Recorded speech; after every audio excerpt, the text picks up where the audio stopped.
to use the SCO summit platform to justify the bloody war against Ukraine. Putin had his own plans and calculations in China. He tried to shift all responsibility for the tens of thousands of victims and the Ukrainian cities wiped off the map onto Kiev and Western countries. At the same time, he portrayed the Kremlin's aggression not as an attack, but, I quote, as a response to the actions of the US and their allies. However, the Russian dictator was unable to impose his position on the member countries of the Shanghai Cooperation Organization. Putin devoted most of his speech at the SCO summit to accusations against Kiev, the European Union, and the United States.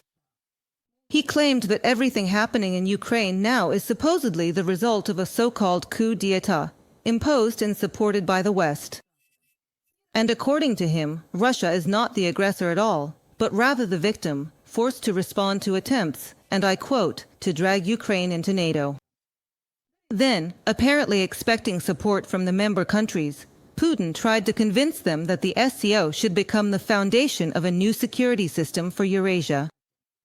However, the final declaration of the summit enshrined the principles of non-interference in the internal affairs of other countries, non-use of force, and rejection of unilateral sanctions.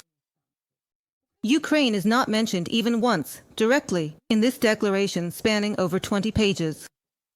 For the summit participants, the priorities were issues of trade and multipolarity, not legitimizing Russia's actions.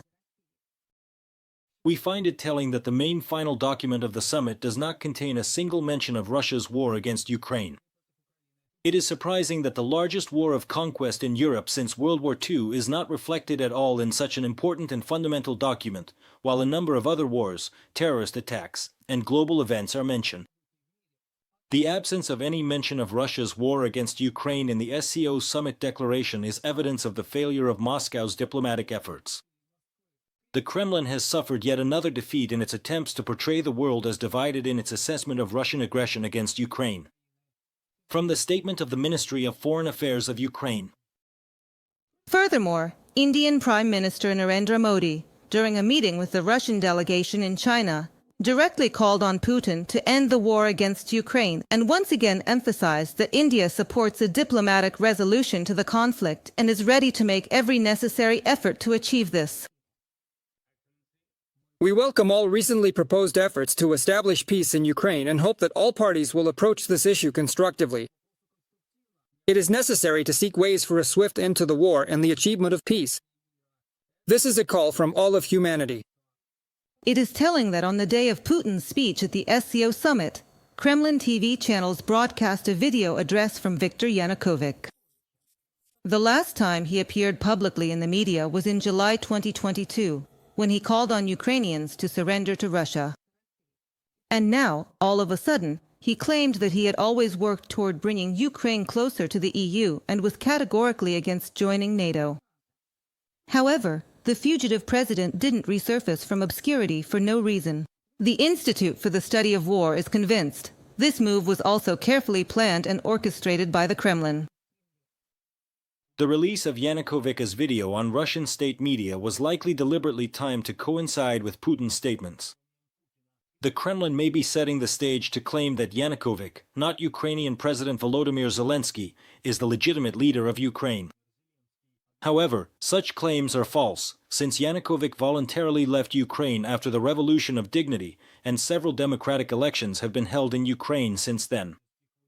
From the report of the Institute for the Study of War. This Kremlin gambit failed just like the attempt to present Putin as almost the central figure of a multipolar world at the summit in Tianjin.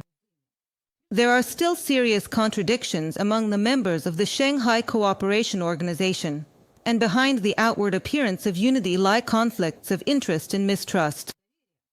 In this complex geopolitical situation, Russia's weight and influence, especially after the full-scale war it launched against Ukraine, are becoming less and less significant. Russia now plays only a secondary role in the SCO. Even though Vladimir Putin demonstratively stands next to Xi in Tianjin and again on Wednesday at the large military parade in Beijing, the roles are clearly defined. Moscow is seeking protection.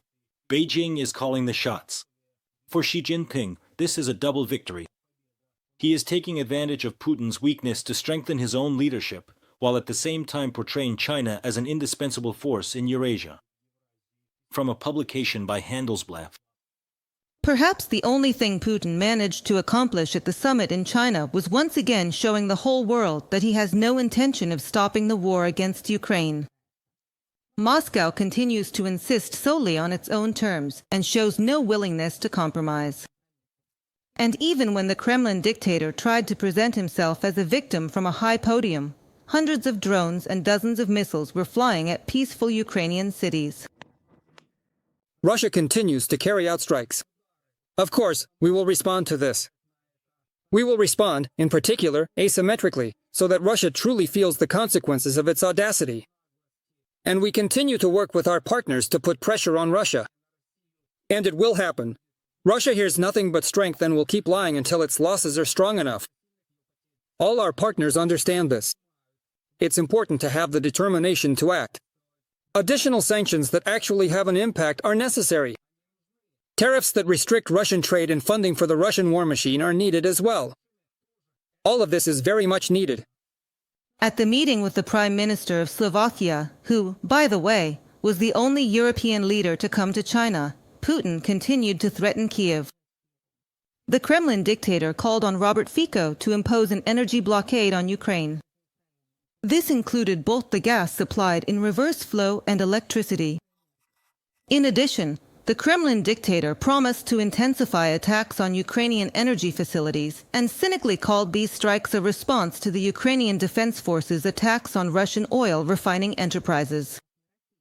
Even though it is Russia that has been systematically trying to destroy Ukraine's energy system since September 2022.